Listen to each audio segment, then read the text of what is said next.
hacemos nuevamente una pausa con respecto a Mateo y vamos a estar tocando un tema que me pareció importante, ¿no? Y realmente algo que nosotros debemos estar practicando continuamente, que es cómo manejar las tentaciones. Cómo manejar las tentaciones. Pero primero vamos a orar. Señor, queremos dejar esta reunión en tus manos y queremos pedirte, Señor, que vos, a través de tu Espíritu Santo, puedas estar aplicando tu palabra en nuestros corazones y puedas desnudar nuestros corazones, Señor, y poder estar, Señor, delante tuyo, pidiéndote más y más de tu gracia para que podamos vivir piadosamente y santamente delante de tu presencia, Señor. Te necesitamos. No podemos hacer absolutamente nada sin ti, Señor. Gracias, Dios, como hoy veíamos y hoy pudimos recordar el perfecto sacrificio de nuestro Señor Jesucristo. Gracias por tu inmensa misericordia y bondad, Dios. En el nombre de Jesús. Amén. Bien, para empezar, qué es la tentación? ¿Qué significa la palabra tentación? Bien, la palabra tentación es la palabra que puede poner prueba, una prueba para experimentar algo bueno o tener una experiencia de algo malo. Puede ser también traducida como solicitar, puede ser traducida como disciplinar o también como provocación. Y por implicación siempre es adversidad. Es adversidad. La advertencia de nuestro Señor Jesús en contra de la tentación, por ejemplo, podemos ver ahí el Mateo 6:13. Hay una advertencia.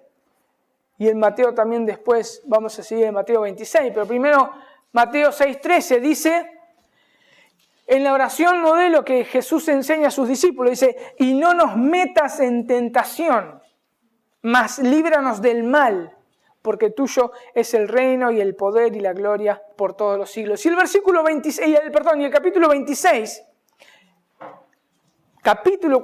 versículo 41, Mateo 26, 41, dice, ahí estaban los 3 discípulos que habían acompañado a Jesús. Y le dice el Señor Jesús, velad y orad, para que no entréis en tentación. El espíritu de la verdad está dispuesto, pero la carne es débil.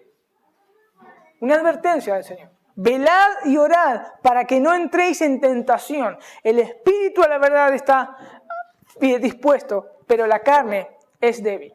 Y una de las cosas que nosotros tenemos que entender es que todo discípulo del Señor debe cuidarse de las tentaciones. Todo discípulo del Señor debe cuidarse de las tentaciones. Es como nosotros decimos, las tentaciones están a la vuelta de la esquina. Por eso debemos cuidarnos. Como por ejemplo, hoy lo que nos toca vivir en Bahía Blanca. No como en la ciudad de Buenos Aires, pero acá ya estamos entrando. Por ejemplo, los robos. Hoy podemos ver robos violentos que entran a las casas y le pegan. Nosotros tenemos que andar caminando con cuidado, tomando las precauciones necesarias, tratar de no andar en lugares oscuros o a altas horas de la noche. O sea, siempre estamos precavidos con respecto a los robos. Tomamos también precauciones en nuestras casas, podemos poner rejas, alarmas, todo lo que sea. Son precauciones necesarias dentro de nuestras posibilidades para evitar ser robados. Esto nos lleva a estar atentos, no vivir con pánico, no vivir con ese temor que nos paraliza, sino como decimos nosotros, no tener las antenas paradas, tener las antenas paradas. No debemos bajar la guardia, como decimos nosotros. Bien, así es con la tentación. Nosotros no podemos sentirnos confiados con nosotros mismos. En cualquier momento la tentación nos acechará, nos agarrará. Por esa razón nosotros debemos estar alertas. Así como nosotros estamos alerta con el tema del robo. No sé si me pasará, alguna vez me puede llegar a suceder o no, pero quizá yo estoy alerta. Bien, así es la tentación. Así es la tentación. Pero podemos ver acá dos tipos de tentaciones, o también se puede traducir prueba, como vamos a ver más adelante. Tentaciones o pruebas por parte de Dios y por parte de Satanás. La clase de tentación o prueba que Dios usa, en algunas veces la Biblia usa la palabra tentación también para significar prueba o también para significar examen, para probarnos, para examinarnos. También en nuestra Biblia, lástima que se traduce esa misma palabra en griego, se traduce de diferentes maneras en nuestras Biblias en castellano. Hay que notar dos puntos importantes acerca de estas dichas pruebas. Uno es el propósito de Dios en enviarnos pruebas. Y dos, las pruebas ayudan al creyente a conocer más acerca de Dios. Dos cosas vamos a estar viendo. El propósito de Dios en enviarnos las pruebas y las pruebas ayudan al creyente a conocer más acerca de Dios. Veamos el primer punto. Esas clases de tentaciones o pruebas que Dios usa. El propósito de Dios en enviar las pruebas. Las pruebas ayudan al creyente en primer lugar en conocer nuestro estado espiritual. Las pruebas ayudan al creyente a conocer el estado de la salud espiritual. A veces la experiencia de una prueba va a enseñar al creyente las gracias espirituales que Dios está produciendo en sus vidas. Eso es producto también, nos envía pruebas para nosotros ver esas gracias que a veces no nos damos cuenta. A veces no nos damos cuenta si son gracias de Dios. Pruebas como, por ejemplo, me faltó el trabajo. Son gracias de Dios, que por su gracia Dios nos estaba dando el trabajo. Y por esta prueba Dios nos muestra cómo no éramos gratos, no teníamos gratitud en nuestro corazón. Por algo que lo tomamos como algo normal. Y son las gracias de Dios. A veces la prueba también lo que hace es mostrar al creyente la maldad de su corazón. La maldad de su corazón, de los cuales él no estaba consciente. Muchas veces nosotros no estamos conscientes de la maldad que hay todavía en nuestro corazón. Y así lo podemos ver si quieren verlo, ahí en 2 de Crónicas 32-31. Dios allí probó a Ezequías para revelarle el orgullo que había en su corazón. En su corazón. En 2 de Reyes entonces, 32-31 dice: mas en lo referente a los mensajeros de los príncipes de Babilonia que enviaron a él para saber del prodigio que había acontecido en el país, dice, Dios lo dejó para probarle, para hacer conocer todo lo que estaba en su corazón. Para que nosotros podamos entender qué es lo que sucedió con Ezequías, nosotros tenemos que agarrar todo el capítulo 32, pero también tenemos que agarrar, después si lo quieren leer, 2 de Reyes, capítulo 20, para poder conocer. Ezequías había sido librado de los asirios, había tapado un acueducto que tenían para que los donde se habían ido los asirios, ahí no les llegue agua, y todo ese agua lo estaba recaudando en Jerusalén. Él humilló su corazón, estaba ahí con Isaías, el profeta Isaías, humilló su corazón porque los asirios lo estaban presionando. ¿Para qué? Para tomar la ciudad, y humilló su corazón y Dios lo prosperó, y así como Dios mismo se levantaron ellos, entre ellos mismos los asirios, y se mataron, y así pudo ver el pueblo de Israel cómo Dios los había liberado de los asirios. Y Dios dice en todo el capítulo 20 de 2 de Reyes, habla que Dios le dio oro, plata, caballos, de todo a Ezequías. Dice que lo prosperó en gran manera a Ezequías. Ezequías cae enfermo, él ora, Isaías viene, le da una palabra que se iba a durar 15 años más. Pero después ahí en el relato de 2 de Reyes habla de lo que 2 de Crónicas 32-31 dice referente a los mensajeros de los príncipes de Babilonia. Estos príncipes vinieron a ver qué grandeza tenía el rey Ezequías. Y entonces, ¿qué hizo Ezequías? Porque acá dice que los envió, dice, al país, y Dios lo dejó para probarle, para hacer conocer todo lo que estaba en su corazón. Ezequías era un rey bueno, un rey también que temía a Dios y Dios lo había prosperado. Dios lo había prosperado, pero había algo en el corazón. Él había orgullo en su corazón. Y trajo, dice, después lo leen, y trajo y llevó a todos estos príncipes y les dijo, miren el oro, miren los caballos, miren las ovejas, miren todo lo que tengo, le decía. Había orgullo en su corazón. Y Dios ahí lo probó.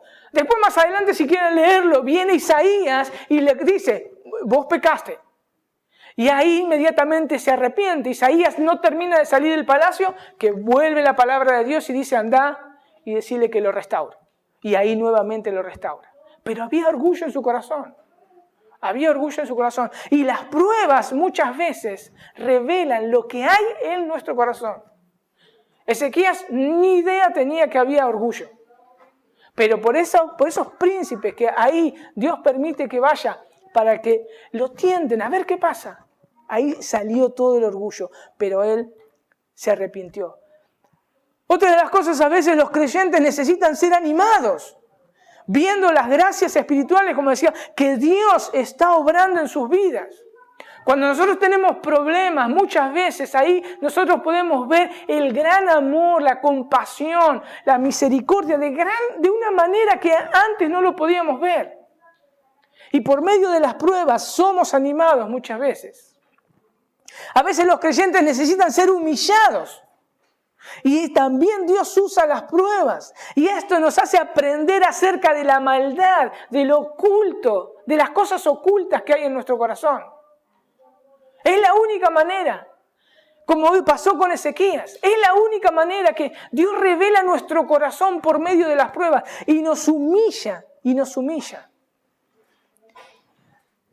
Una de las cosas que me olvidé decir, ¿no?, al comienzo de este mensaje, este mensaje está 100% tomado de un libro que se llama La Tentación, de John Owen. Yo me nutrí de ese material. Por eso no quería dejar pasar eso. Si lo quieren conseguir, lo pueden conseguir. Es La Tentación de John Owen. Dios está ocupado en nuestra transformación, recordemos, a la imagen de su Hijo. Dios está ocupado en nuestra transformación a la imagen de su Hijo. Por eso Él permite todo este tipo de pruebas. El segundo punto era, las pruebas ayudan al creyente a conocer más acerca de Dios. Las pruebas ayudan al creyente a conocer más acerca de Dios. Dice John Owen ahí, dice, algo que tenemos que entender, que solo Dios puede guardar al creyente de no caer en pecado. Algo que tenemos que entender es que solo Dios puede guardar al creyente en no caer en pecado. Y eso lo debemos recordar. No es con nuestras propias fuerzas. La tentación no la vamos a pasar con nuestras propias fuerzas. Solo es Dios. Y Dios usa las pruebas para que nosotros aprendamos esto. Que solamente es Él que nos guarda de no caer en pecado. Vamos a ver un ejemplo. Por ejemplo, Pedro. Él estaba confiado en sus propias fuerzas. Veamos el diálogo que tuvo con Jesús ahí en Mateo 26. Veamos este diálogo entre Pedro y Jesús. Mateo 26, del 33 al 35. Dice, respondió Pedro, le dijo, aunque todos se escandalicen de ti, yo nunca me escandalizaré. Jesús le dijo, de cierto te digo que esta noche, antes que el gallo cante, me negarás 3 veces. Y nuevamente ahí Pedro le dijo, aunque me sea necesario morir contigo, no te negaré. Y todos los discípulos dijeron lo mismo. Todos los discípulos dijeron lo mismo. O sea que todos eran orgullosos ahí, Todos confiaban en sus propias fuerzas, confiaban en su propio corazón. Y esa es una de las cosas que nosotros tenemos que aprender, porque nosotros somos igual que Pedro. Confiamos en nuestro propio corazón. Decimos, nunca voy a pecar contra Dios. Nunca lo voy a negar. Y Jesús le dice, me vas a negar 3 veces, Pedro. Me vas a negar 3 veces. ¿Y qué sucedió? Versículo 69 de Mateo 26. Pedro estaba sentado fuera en el patio y se le acercó una criada diciendo, tú también estabas con Jesús el Galileo. Mas él negó delante de todos diciendo, no sé lo que dices. Saliendo él a la puerta, le vio otra y dijo a los que estaban allí, también este estaba con Jesús el Nazareno. Pero él negó otra vez, con juramento, dice, no conozco al hombre. Un poco después, acercándose los que por allí estaban, dijeron a Pedro, verdaderamente también tú eres de ellos, porque aún tu manera de hablar te descubre. Entonces él comenzó a maldecir y también a jurar, no conozco al hombre. Y enseguida cantó el gallo. Entonces Pedro se acordó de las palabras de Jesús que le había dicho antes, que cante el gallo, me negarás 3 veces, y salió fuera, lloró amargamente. Pedro fue capaz, dice, de maldecir. Esta palabra es insultar. Pedro pudo insultar y negar con juramento, no conozco a Cristo. Esa es la maldad que hay en nuestro corazón.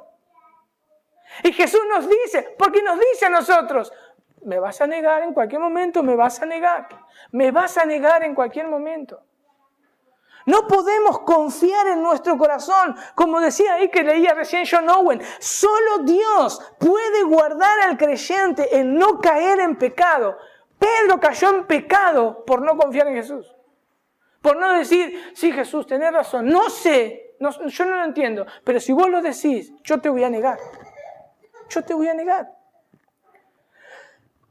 No podemos nosotros por nosotros mismos manejar ningún tipo de tentación. Eso es importante. No podemos nosotros por nosotros mismos manejar ningún tipo de tentación. Cuando hemos aprendido nuestra debilidad, dice John Owen, fíjense, dice, cuando hemos aprendido nuestra debilidad y el poder de la tentación, entonces estamos listos para descubrir el poder de la gracia de Dios. Y eso es lo que nosotros tenemos que estar atentos. Nosotros debemos saber cuál es nuestra debilidad y el poder que tiene la tentación. Y solamente ahí es cuando nosotros vamos a ver el verdadero poder de la gracia de Dios. Y eso Pablo lo que entendió. Pablo lo entendió muy bien. Con ese aguijón en la carne que el Señor le había mandado. Era para que él no se enorgullezca por la revelación que había tenido. ¿Se acuerdan ahí en 2 de Corintios 12, del 7 al 9?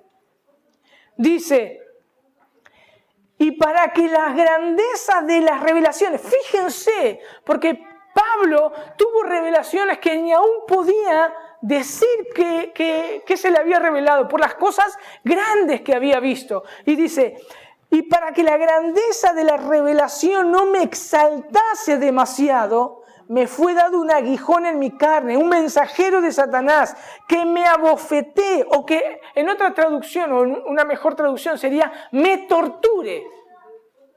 Me torture, o sea que era algo doloroso, para que no me enaltezca sobremanera. El cual después dice que oró 3 veces. ¿Y qué le dijo Dios? Bástate mi gracia, porque mi poder se perfecciona en la debilidad. Eso es lo que produce muchas veces las pruebas que Dios nos manda. A Pablo le fue dado un aguijón. No se podía ir, porque seguramente Pablo luchaba, o el mismo Señor sabía que en su corazón había orgullo que se podía levantar. Imagínense, mis hermanos, si nosotros con un poquito de entendimiento de las Escrituras, porque sabemos teología y un montón de cosas, se nos suben los humos. ¿Cuánto más a este hombre que le estaba dando revelación directa de parte de Dios y vio cosas tan grandes que no podía explicar? Obviamente que podía estar luchando con su orgullo y Dios lo sabía. Y por eso tuvo que mandarle ese aguijón. ¿Para qué? Para que aprendiera a depender de la gracia de Dios. Exactamente igual que nosotros. Nosotros debemos depender de la gracia de Dios. Depender de la gracia de Dios. Entonces vimos que el propósito de Dios en enviarnos o permitir las pruebas es ¿para qué cosa? Conocer el estado de mi salud espiritual. Mostrar al creyente las maldades de su corazón, las cuales muchas veces no estamos conscientes. Para que el creyente vea la gracia de Dios también, obrando en su vida. Y esto muchas veces anima al creyente. También es para humillar al creyente y mostrarle la fealdad de su propio corazón. También vimos que las pruebas ayudan al creyente a conocer más acerca de Dios. Es que solo Dios puede guardar al creyente a no pecar. Solo Dios puede hacerlo. Veamos la manera que Dios tiene para probar a su pueblo. Dios prueba a cada creyente de una manera personal. De una manera personal. Muchas veces Dios nos manda a hacer cosas que sobrepasan nuestros recursos físicos. Y eso lo podemos ver mucho con el apóstol Pablo. Por ejemplo, ahí en 2 de Corintios, si lo quieren leer, capítulo 1, versículo 8. Dice, porque hermanos, dice Pablo, no queremos que ignoréis acerca de nuestras tribulaciones que nos sobrevino en Asia. Dice, pues fuimos abrumados sobremanera, más allá de nuestras fuerzas. Fíjense lo que estaba pasando Pablo y sus compañeros. Dice, de tal modo que aún perdimos la esperanza de conservar la vida. Pero, ¿por qué le sucedieron todas estas cosas? Versículo 9. Pero tuvimos en nosotros mismos sentencia de muerte, para que no confiásemos en nosotros mismos, sino en Dios que resucita a los muertos. Todo esto es para no confiar en nosotros mismos, en nosotros mismos. Los creyentes no deberían ser sorprendidos ni desmayar si Dios les encomienda una tarea que parecería ser demasiado grande y extrema, como en el caso del apóstol Pablo. No tenemos que ser sorprendidos. Dios, si quiere, lo puede hacer y nos puede enviar. En esta manera Dios prueba a los creyentes para hacerles ver si su fe en el poder divino es fuerte o débil. Para eso utiliza esta clase de pruebas. Otra cosa es que Dios prueba a los creyentes y permite que sufran por su fe. Como hoy oraba Johnny, ¿cuántos hermanos sufren hoy por su fe? Nosotros tenemos que estar en gratitud respecto a Dios, porque no nos hace sufrir de la manera que hace sufrir a algunos hermanos, por ejemplo, en Irán, Irak y todos esos lugares. Nosotros tenemos que ser agradecidos. Todos los creyentes de una manera u otra fuimos llamados a sufrir. No porque Dios sea perverso, no porque Dios sea cruel, no porque tampoco seamos nosotros masoquistas, es porque, como dice el apóstol Pablo ahí en 1 de Pedro, no lo busquen, 1 de Pedro 1:7, la primera parte dice, es para la prueba de nuestra fe, para probar nuestra fe. Para eso podemos muchas veces sufrir de tal magnitud. Como dice ahí, si quieren buscarlo, Filipenses 1:29, el apóstol Pablo. Filipenses 1:29 dice, porque a vosotros, fíjense qué aliento le da a esta iglesia de Filipos. Dice, porque a vosotros os es concedido a causa de Cristo, no solo que creáis en Él, dice, sino que también padezcáis por Él. ¡Qué aliento! ¡Qué aliento! Cosa que nosotros muchas veces no entendemos a la manera que ellos sufrían. Primera de Pedro 2:21. También alienta a estos hermanos que se venía una persecución extrema con Nerón como emperador. Primera de Pedro 2:21 dice, pues para esto fuisteis llamados, muy parecido a Pablo, porque también Cristo padeció por nosotros, dándonos ejemplo para que sigáis sus pisadas. El padecimiento por nuestra fe.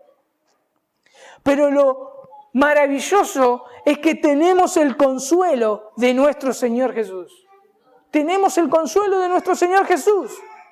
¿Qué dice Juan 16:33? Juan 16:33. Dice, una verdad, dice, estas cosas os he hablado para que en mí tengáis paz.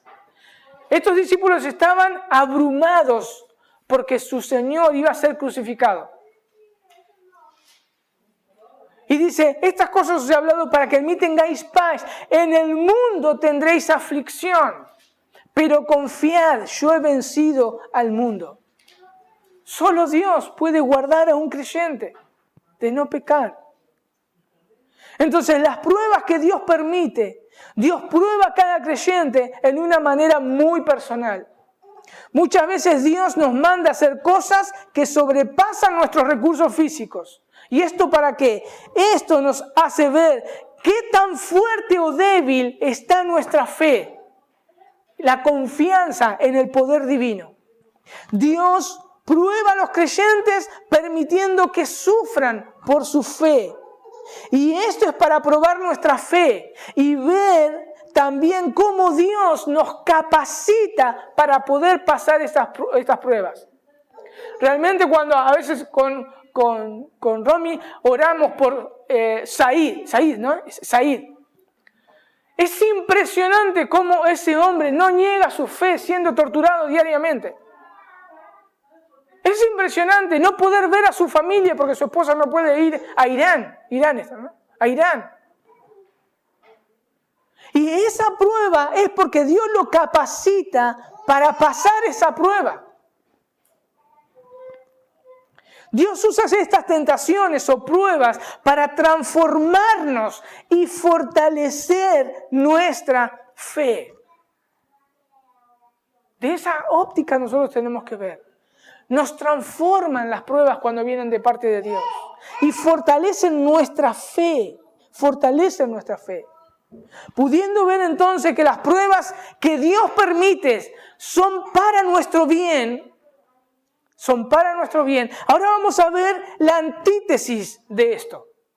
Esto es las tentaciones usadas por Satanás.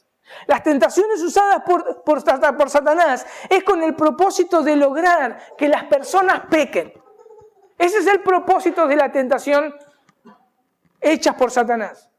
Vimos que las pruebas o tentación que Dios permite es ¿para qué? Para nuestras vidas, es para nuestro crecimiento, es para fortalecernos, es para seguir transformándonos y moldearnos a la imagen de Cristo. Pero cuando se trata de Satanás, la tentación que él provoca es para dañarnos, es para destruirnos, es para conducirnos a pecar contra Dios. Es para eso. Para eso son esas tentaciones. Entonces, una de las cosas que nosotros también debemos recordar es Santiago 1:13, que dice que Dios no es el autor de ese tipo de tentaciones. Dios no es el autor de este tipo de tentaciones. Santiago 1:13. Eso tenemos que tenerlo bien en claro. Este tipo de tentaciones es de parte de Satanás para dañarnos, para destruirnos, para pecar contra Dios. Veamos 3 causas de las tentaciones. Pero primero, vemos que en el Nuevo Testamento 2 veces se le llama al diablo tentador. Tentador. Fíjense ahí en Mateo 4:3. En Mateo 4:3 dice... Ahí la primera parte dice, y vino a él el tentador. Y vino a él el tentador. Ahí estaba Jesús en el desierto. Y dice, y vino a él el tentador. Vean ahí también, en 1 Tesalonicenses 3:5. 1 Tesalonicenses 3:5. Dice, por lo cual también yo, no pudiendo soportar más, envié para informarme de vuestra fe. Pablo escribiendo, ¿no? No sea que os hubiese tentado el tentador y que nuestro trabajo resulte en vano. Tentador, el tentador es nombrado solamente para el diablo. Él es el que tienta. Y a veces el diablo tentará al creyente a pecar introduciendo pensamientos malos o muchas veces blasfemos en nuestra mente. Eso muchas veces Satanás va a usar. A veces existe la tentación de dudar de la realidad de Dios o de la veracidad de la palabra de Dios. Viene el diablo y nos pone esa duda. Viene el diablo y nos pone la realidad de Dios o la veracidad de la palabra. Muchas veces no confiamos, no confíes en la palabra. No es así, no es así. Y ese es el diablo tentándonos. Dice John Owen lo siguiente, dice, el creyente no es culpable de pecado por el mero hecho de tener tales pensamientos. El creyente solamente es culpable de pecado si cree estos pensamientos. Dice, el creyente no es culpable de pecado por el mero hecho de tener tales pensamientos. Satanás pone esos pensamientos. Sí, cuando el creyente lo acepta y dice, sí, tengo razón y me enriedo en esos pensamientos, ahí yo estoy pecando. ¿Y qué medios utiliza el diablo para tentarnos? ¿Qué medios usa? Uno de los medios que usa muy bien es, por ejemplo, el mundo. El mundo es uno de los anzuelos que Satanás mejor usa. Uno de los anzuelos que está usando ahora mejor. Así como el pescador utiliza diferentes carnadas para pescar diferentes peces. Bien, así está el diablo utilizando varias propuestas para llevarnos a pecar. Varias propuestas para llevarnos a pecar y así destruirnos. Él nos seduce. No va a decir que es malo. Él nos seduce, así como la carnada seduce a ese pez que está nadando en el agua. Así es el diablo utilizando el mundo. El diablo conoce nuestras debilidades. Recordemos de dónde nos sacó el Señor. Fíjense ahí en Efesios 2, 1 y 3.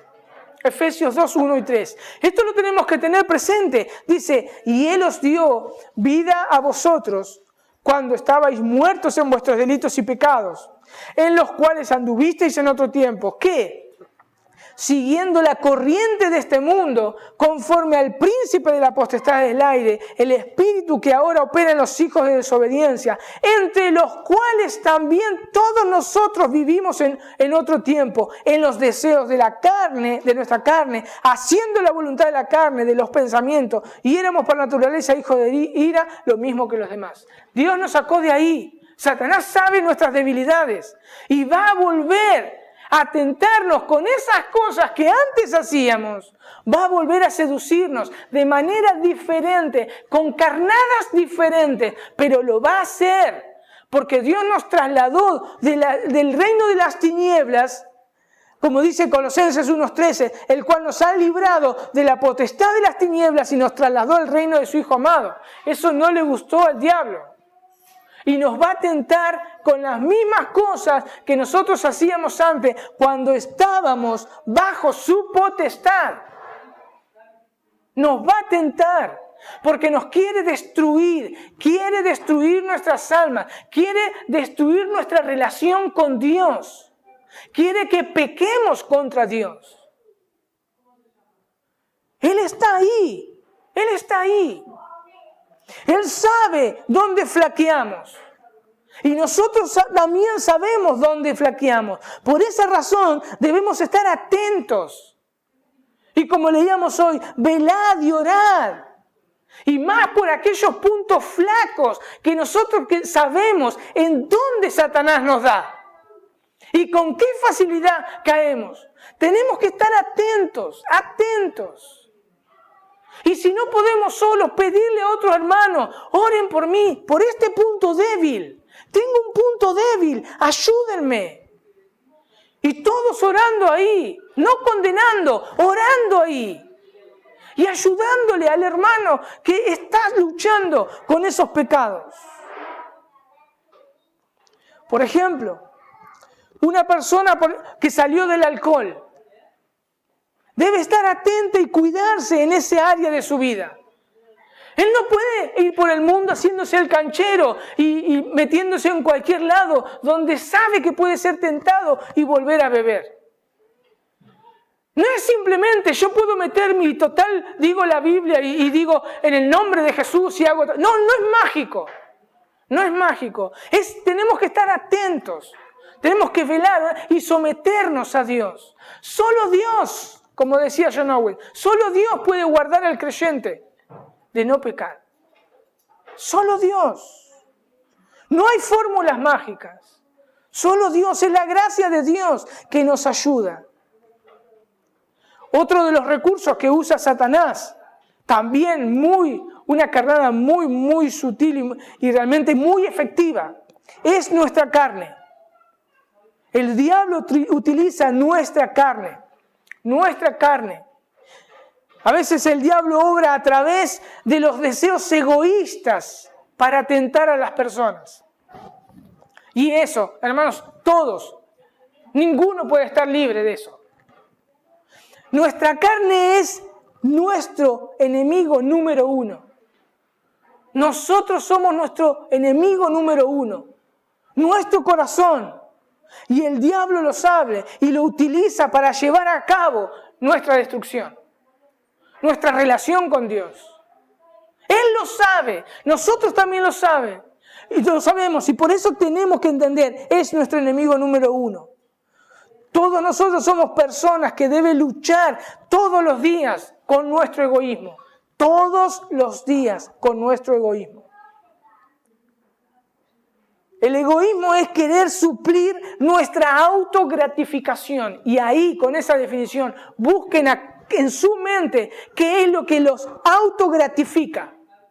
Y van a ver cómo muchas veces queremos eso, esa autogratificación. Eso es egoísmo. Enseguida, si nosotros queremos estar atentos, son frases como yo quiero, a mí me gusta, ¿por qué no? ¿A mí qué? Son todas frases que utilizamos para llevar a cabo el deseo de nuestra carne y el cual el diablo utiliza y nos susurra. ¿Por qué no? ¿Por qué no? Eres creyente, tienes el poder de Dios, ¿por qué no? Y nos seduce. Y nos seduce. Judas fue tentado por 30 monedas de plata porque le gustaba el dinero. Y lo pueden buscar y leer si quieren. Ahí en Juan 12, del 4 al 6, ahí dice que él sustraía de la bolsa el dinero. Y en Lucas 22, del 1 al 9, cómo va a los sacerdotes y dice por 30 monedas de plata, ahí lo entregó al Señor Jesús. Porque en su corazón había ese deseo, esa autogratificación de querer dinero. Y Satanás lo tentó y lo cegó. Y dice que el diablo entró a su corazón. Y el Señor Jesús, ¿qué le dijo? Ve y haz lo que tenga que hacer. No lo sorprendió a Jesús. Santiago nos pone realmente en órbita al respecto de todo esto. Cuando dice en Santiago ahí 1, capítulo 14. Sino que cada uno es tentado cuando de su propia concupiscencia es atraído y seducido. La palabra concupiscencia es codiciar, es desear fervientemente. Es algo que en nuestro interior desea. Se puede emplear en el Nuevo Testamento o también en el Antiguo Testamento, en la Septuaginta en griego, en un sentido positivo y en un sentido negativo. Por ejemplo, en un sentido positivo lo podemos encontrar ahí en 1 Tesalonicenses 2:17. Ahí está el apóstol Pablo escribiendo a los tesalonicenses 2:17. Pablo, acá está el sentido positivo, Pablo deseaba ver fervientemente a los hermanos de Tesalónica. Los deseaba ver fervientemente, es la misma palabra. Pero la mayoría de las veces, ahí en el Nuevo Testamento se traduce de una manera negativa. Deseo. En las cartas lo podemos ver de diferentes maneras, diferentes advertencias. Por ejemplo, en Romanos 13:14 o Efesios 2:3, los deseos de la carne. Los deseos de la carne. Habla también en Efesios 4:22, está hablando de los deseos que antes teníamos cuando andábamos en nuestra vieja naturaleza, nuestro viejo hombre. Los deseos de nuestro viejo hombre. Y así podemos encontrar un montón. Cuando nosotros vemos en la mayoría de los casos deseo, siempre está hablando del deseo de la carne, el deseo de codiciar, el deseo. Son esos deseos fervientes. Entonces la palabra a que se refiere Santiago aquí son esos deseos que nacen del corazón, los cuales muchas veces nos abrazan de tal manera que cedemos a esos deseos. Cedemos a esos deseos. Porque son tan fuertes que nos controlan y cedemos a esa tentación. La clase de tentación usada también por el diablo es siempre un intento de persuadir de alguna forma a las personas a pecar. Por ejemplo, ¿cuáles pueden ser esas clases de tentaciones? John Owen dice 4 acá, dice, por el descuido de algún deber que Dios le ha encomendado. O por guardar malos pensamientos en su corazón y permitir que esos pensamientos ya concebidos den a luz el pecado. Otro dice, por permitir que Satanás lo distraiga de alguna manera de su comunión con Dios. Otro dice, por fallar en dar a Dios la obediencia constante, completa y universal a todos sus mandamientos, incluyendo la manera en la cual la obediencia es rendida. Hay muchas maneras, muchas clases de tentaciones que el diablo va a utilizar. Muchas clases de tentaciones. La tentación es algo contra lo cual el creyente necesita guardarse continuamente. Continuamente debemos guardar de la tentación. Continuamente. ¿Qué debemos hacer entonces? En primer lugar, conocer el gran daño que las tentaciones de Satanás pueden hacer al creyente. Son dañinas las tentaciones de Satanás. Vienen para destruirnos. Recordemos que la meta principal de la tentación por parte de Satanás es que la persona peque contra Dios. Peque contra Dios. Debemos conocer las diferentes también tentaciones que nos llevan a pecar. Ahí pongo solamente 3 o 4. Pudiera ser el pecado de hacer lo que Dios prohíbe. Puede ser el pecado de hacer lo que Dios prohíbe. Por ejemplo, Satanás siempre nos tentará a hacer algo que Dios prohíbe. Y nos los presentará de una manera seductora, de una manera hermosa, de una manera linda. Recordemos que Él sabe nuestras debilidades. Él sabe si tenemos debilidades sexuales, materiales, familiares, lo que sea. Él lo sabe. Y nos susurra ahí en el oído. Y se va a aliar con nuestro corazón para llevar a cabo esa tentación y seducirnos y caer. Por ejemplo, nos puede decir, mirá, qué hermosa es esa mujer o qué hermoso es ese hombre. Aprovecha ese trabajo que traerá bienestar a tu familia, aunque no te puedas congregar, sabiendo que con poder adquisitivo podés vivir igual y sostener a tu familia.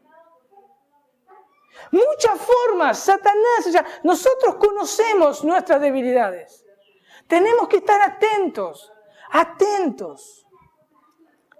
Pudiera ser también el pecado de no hacer lo que Dios manda. Todos nosotros sabemos que llenarnos de la palabra de Dios es para nuestro bien, para nuestro crecimiento, es para no pecar contra Él, como dice el Salmo. Lo sabemos, pero a veces no lo hacemos.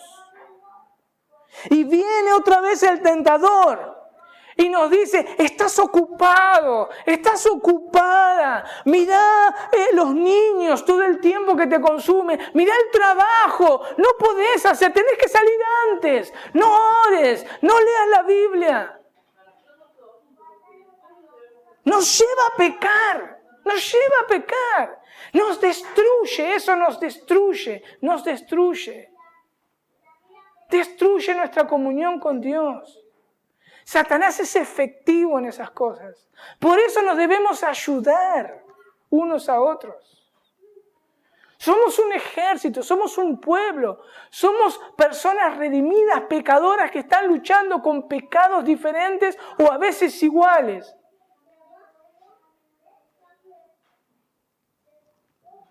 Pudiera ser algún pecado en la carne que puede ser visto por otros. A un pecado, pero que es, todos hemos caído. El chisme. El tentador viene y te dice, es para orar. Decíselo a fulano, decíselo a mengano, es para orar. Y te lo disfraza de una manera santa. Y muchas veces podemos traer destrucción al hermano. Muchas veces podemos traer destrucción a nuestro hermano. Pudiera ser también un pecado en la mente que solo Dios puede ver. Y también esto, hermanos, ninguno está exento. Nuestra mente es una fábrica de pensamientos malvados muchas veces. Estos son los más mortales para nosotros, porque los aceptamos y los justificamos. Por ejemplo, cuando nos ofendemos con alguien, o cuando miramos el Facebook y comenzamos a acumular rencor en nuestro corazón por envidia muchas veces. Satanás está ahí, miralo a fulano, míralo lo que hace, mirá lo que te dijo. Vos tenés razón, mirá qué pecador que es. No te saludó, qué sé yo, cuántas cosas. Un montón. Fíjense, hermanos, que son cosas diarias de nuestro vivir que tenemos que estar atentos y son tentaciones que vienen a nuestra mente y nuestro corazón lo toma y nos hacen pecar contra Dios. Por eso la vida del cristiano es un arrepentimiento continuo. No podemos decir, como dice 1 de Juan, nosotros no tenemos pecado. Porque el que dice que no tiene pecado es mentiroso. Pero qué gracia realmente que Dios nos dio un abogado que intercede por nosotros, que vamos a Él, pedimos perdón y Él es fiel y justo y nos limpia de todo pecado y de toda maldad. Es para recordar lo miserables que somos. Es para recordarnos que necesitamos a Dios diariamente y su gracia para poder caminar. Cualquiera que sea el pecado, nunca debemos olvidar que el propósito de la tentación es dañar la salud espiritual del creyente. Cualquiera que sea el pecado. Debemos conocer la gran variedad de tentaciones que Satanás usa en contra del creyente. Cualquier cosa que pueda impedirnos hacer la voluntad de Dios debe ser vista como una tentación, dice John Owen. Cualquier cosa que pueda impedirnos hacer la voluntad de Dios debe ser vista como una tentación. Dice él, puede ser que sea algo dentro de nosotros, algún deseo malo, o cualquier cosa o persona en el mundo.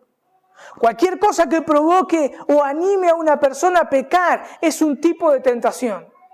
Dice, cualquier cosa, cualquier deseo que una persona pueda tener puede convertirse en una tentación y en una fuerte tentación. Desear tales cosas como, por ejemplo, una vida tranquila, amigos, un buen nivel de vida, una buena reputación. Dice él, la lista es casi interminable. Y dice, no es pecaminoso en sí mismo. No es pecaminoso en sí mismo. Sin embargo, tales cosas pueden llegar a convertirse en una fuente peligrosa de tentación que resulte difícil resistir. Y quitamos nuestra mirada de nuestro Señor y la traspasamos a aquel que murió por nosotros. Toda cosa, absolutamente todo, que nos saque la mirada de nuestro Señor Jesús, es una tentación. Y puede ser catastrófico para nuestra relación con Dios.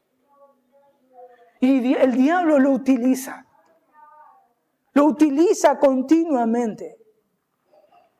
Los creyentes necesitan aprender a temer, no solamente en esas tentaciones fuertes que todo lo vean, sino a temer de esas tentaciones pequeñas que solamente pasan por nuestro pensamiento.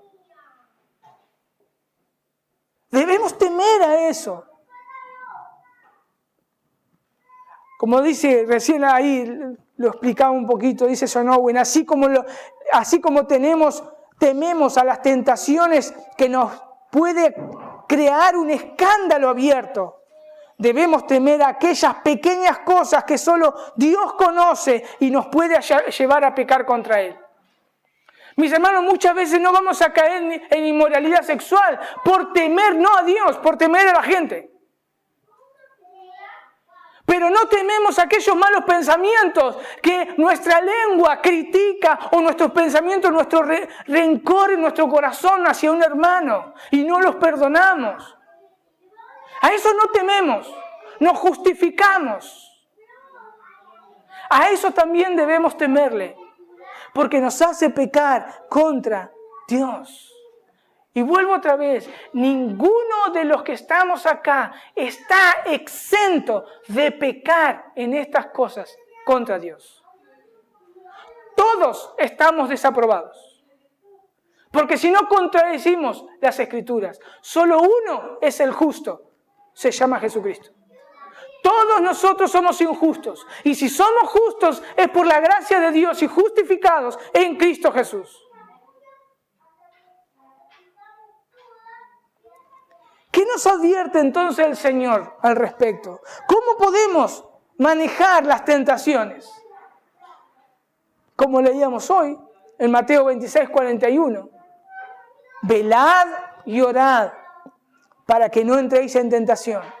Y dice, el espíritu a la verdad está dispuesto, pero la carne es débil. Hay algo en esta frase que tenemos que entender. El Espíritu Santo está dispuesto. Él está ahí. Él está, pero la carne es débil. Nosotros tenemos el Espíritu Santo. Aquellos que se arrepintieron de sus pecados, creyeron en la obra del Señor Jesús, tienen el Espíritu Santo y está para ayudarnos, para apoyarnos.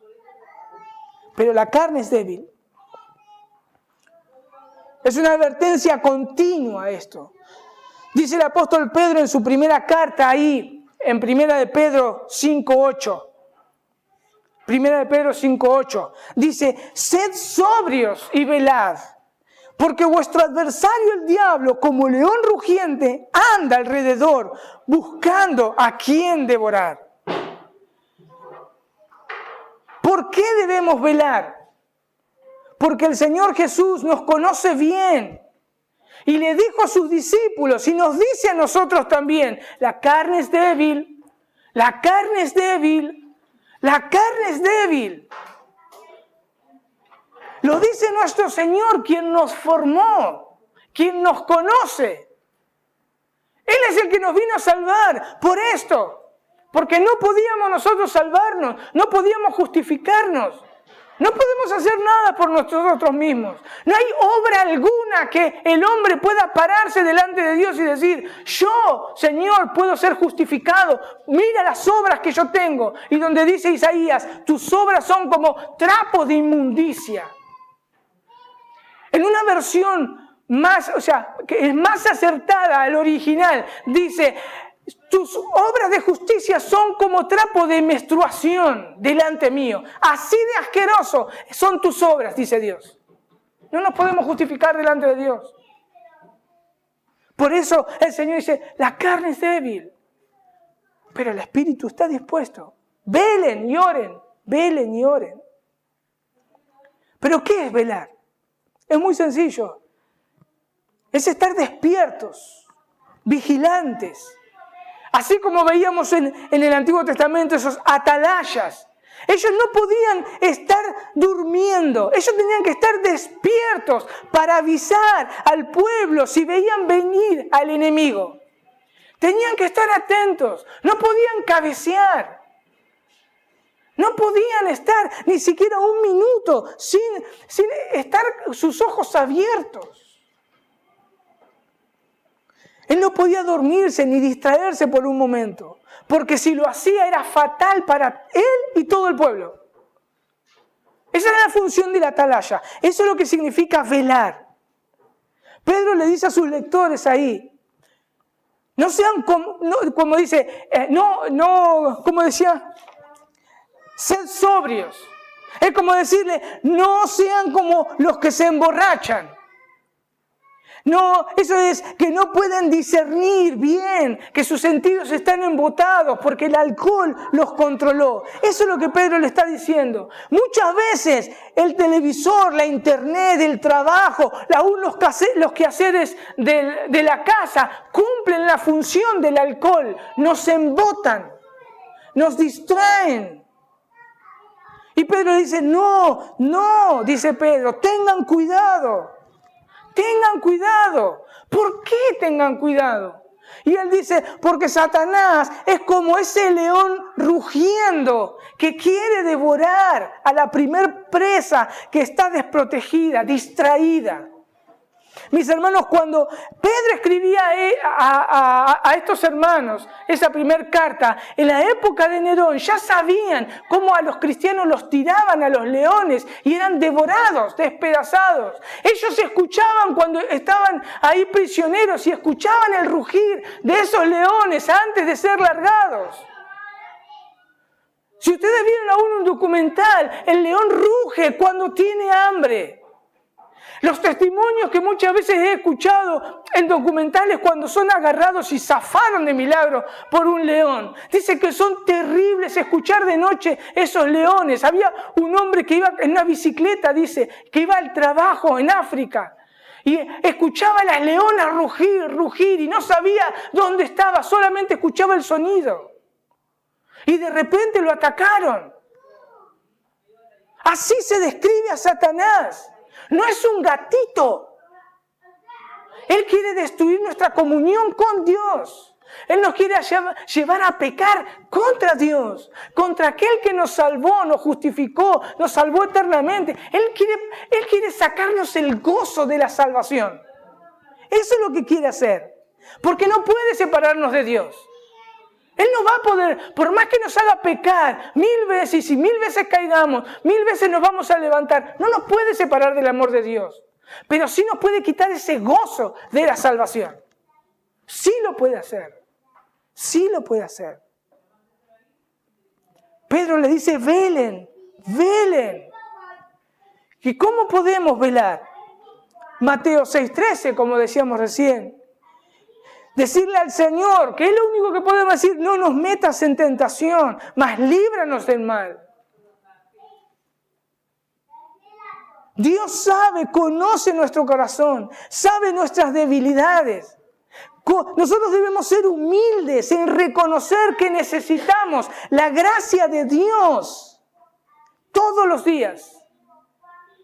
Humildes en presentarnos delante de Dios. Somos propensos a pecar, somos propensos a desviarnos de la voluntad de Dios. Tenemos que entender eso, tenemos que reconocerlo. Somos propensos. Solo Él puede librarnos de no caer. Él y solo Él tiene el poder para librarnos del mal. Él.